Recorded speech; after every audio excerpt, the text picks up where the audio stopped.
Hello guys, welcome to my channel. Ang video natin ngayon ay kung paano mag-wiring ng dalawang ilaw at i-control ng 3-way switch. Ang circuit breaker natin 15 amperes, ang wire 2.0, ang supply natin line to neutral to 20 volt. Galing breaker, itong neutral, dito natin i-connect sa dalawang neutral ng receptacle. Ito at saka ito.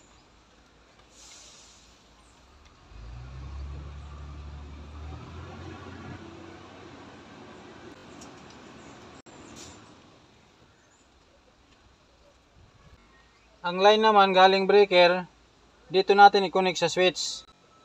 Itong itim na wire, ito ang gawin natin supply ng switch.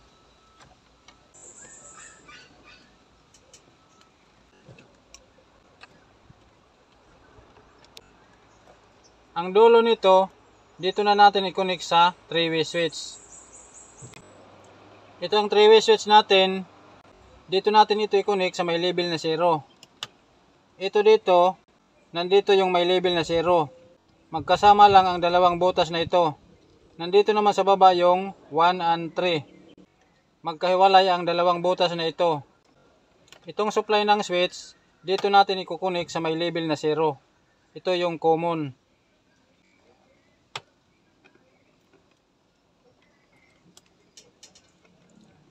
Ayan. Dito naman sa 1 and 3, itong traveler ang i-connect natin. Itong dalawang kulay blue na wire. Dito natin ang isa i-connect sa number 1. Ayan. Itong isa naman dito sa number 3.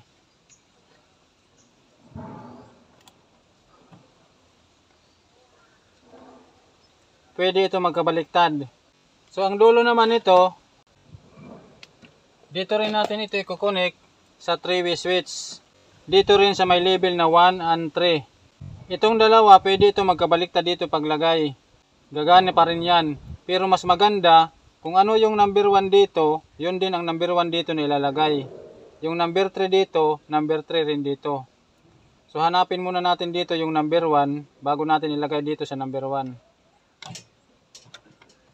Ito yung number 1. Ito yon. Ito yung number 1. Dito natin ilagay sa may label na number 1 dito. Ito naman isa, dito na sa number 3. Itong pula na wire, ito ngayon yung return ng switch natin. Dito natin ito i-connect sa may label na 0 dito.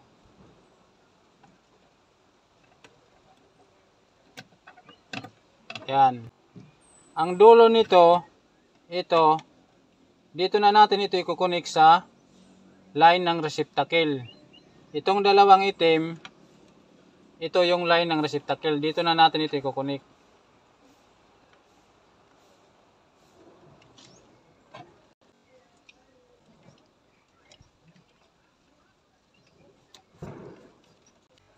So tapos na yung wiring natin, i-demo natin uli para lalong maintindihan.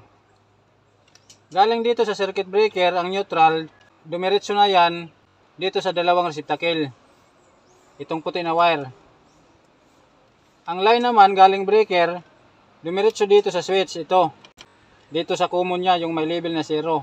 Tapos paglabas dito sa traveler, yung may label na 1 and 3, dito na yan papasok uli sa 3-way switch. Dito rin sa traveler niya, yung may label na 1 and 3. Kung ano yung number 1 dito, yun din yung number 1 dito. Yung number 3 dito, number 3 rin dito. So dito naman sa common, ito na yung return ng switch. Itong pula na wire. Dito yan pumunta sa receptacle. Ito yan. Pumunta sa dalawang receptacle. Sa line wire niya ito. Ito. So okay na tayo dito. Ipasok na natin ito sa box. Tapos i-test natin.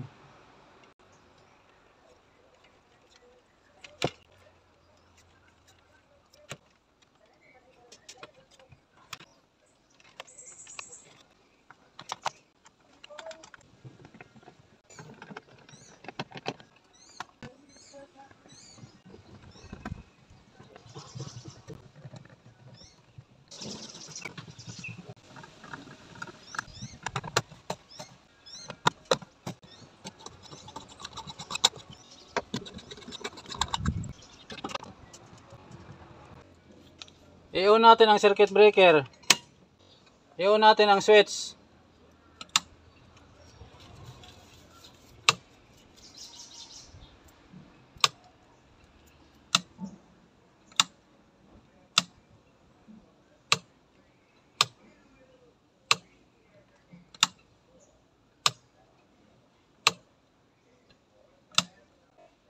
So, functional yung gawa natin. Ganun lang kung paano mag-wiring ng dalawang ilaw at i-control ng 3-way switch. Hanggang dito na lang tong video na to. Sana po ay may natutunan kayo dito. Salamat sa pakikinig at panonood.